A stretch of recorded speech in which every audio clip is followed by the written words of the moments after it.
everybody! Ang video natin for today is L'Oreal One Brand Makeup Look. Very wearable na rose gold eye makeup. Fresh at pack, lalo na ngayon at sale. Take advantage sa shopback.ph March Cashback Madness Sale ngayong March 20 to 26 where you can get deals up to 90% off and up to 15% cashback. If it's your first time sa Shopback, it's a site where you can get cashback from your online purchases. If you want to know more about it, ilalagay ko yung link sa description box. O diba, pwede na announcer sa radyo. Okay, moving on sa look na ite. First L'Oreal product na gagamitin natin, this is La Palette Ombre. And then kukunin ko yung light beige na color. This one is matte, so ilalagay ko siya all over the eyelids hanggang sa brow bone para madaling i-blend yung mga eyeshadows na gagamitin natin. Second shade is itong parang siyang pale na beige na kulay pero may pagka-rose, ganun. So, ilalagay ko siya along the crease, pero nabitin ako sa kulay. Kaya, gagamit ako nitong L'Oreal Lucent Magic. And, actually, blush to.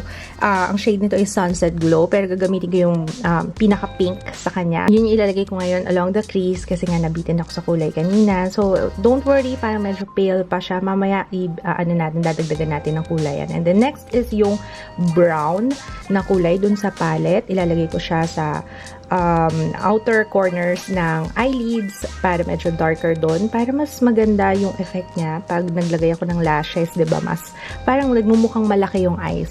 And then, nagiging deep set din yung eyes pag ganito yung ginagawa ko. So, i-blend-blend lang yan. Next shade is itong shimmer na parang silver na medyo may pagka-gray na kulay.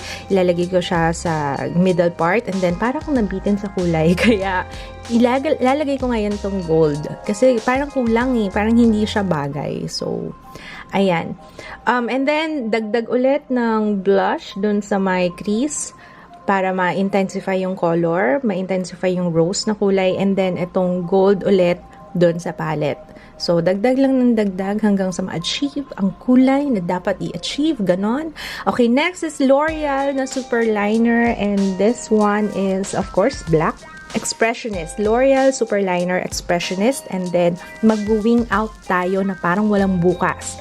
Next, mascara. L'Oreal False Lash Superstar. End-to-end siya. Yung first one is yun yung may fiber. And then, yung second one, yun yung mascara na mismo. So, parang fiber muna and then saka mo ilalagay ngayon yung mascara. Okay siya, kaso hindi siya waterproof, guys.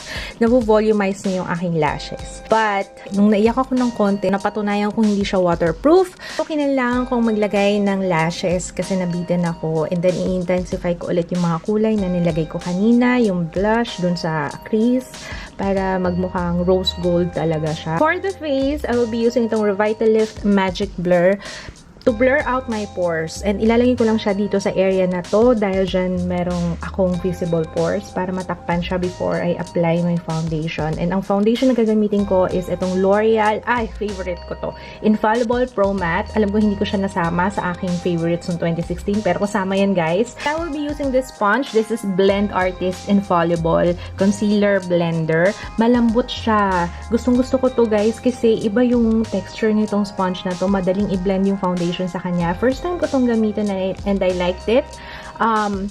Unfortunately, hindi siya available sa L'Oreal counters. Hinahanap ko siya sa Lazada but it's not available. It's only available sa Bebang online store. So, ilalagay ko na lang din yung link sa description box. Malambot siya and ang daling i-blend ng foundation sa kanya. Madali rin abutin yung mga corners kasi nga dahil malambot siya. Walang sound na parang sinasapak yung mukha ko. Walang ganong sound and I liked it. For the setting powder, gagamitin ko tong L'Oreal Infallible Pro Matte Powder. Nakakadagdag din to ng coverage, guys. Kung mapapansin nyo, after ko mag-apply ng powder, parang gumanda lalo yung base. Brush yung ginamit ko kasi mas maganda siya Ayoko ng sponge kasi parang sticky. Ewan ko kung ako lang, pero pag ina-apply ko siya using sponge, parang sticky-sticky niya talaga. So, brush yung ginagamit ko. Para sa smoky eye effect, gagamitin ko ulit yung brown na shade dun sa palette and then ilalagay ko siya sa lower lash line. Ayan, para ma-intensify yung brown dyan. Excuse me. Okay, next is L'Oreal Brow Artist Genius Kit. And this one is in medium to dark.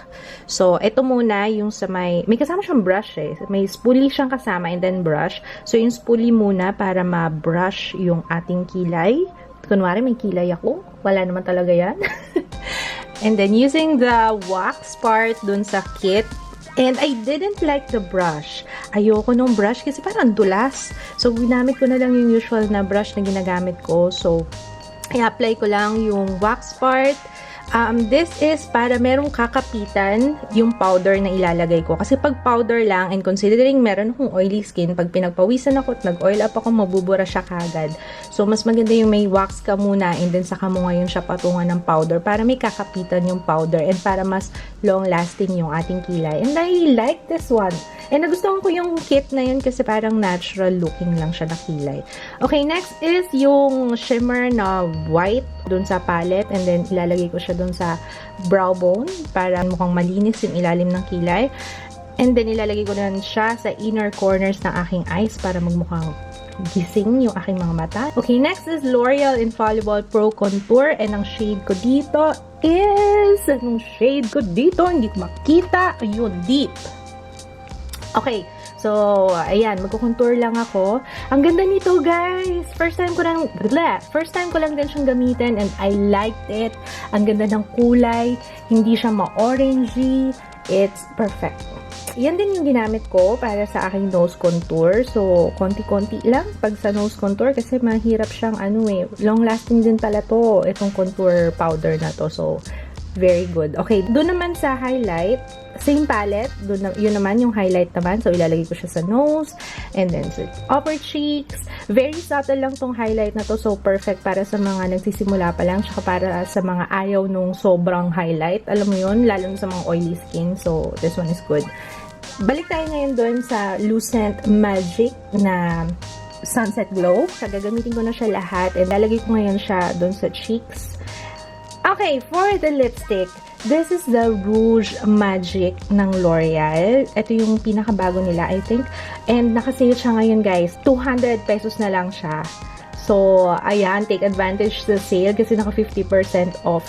Regular price is 400, so 200 na lang. And I love the shades, itong mga shades na to. Yung Mont Blanc yung napili kong shade kasi yan yung pinaka-perfect para sa look na ginawa ko. So, ayan.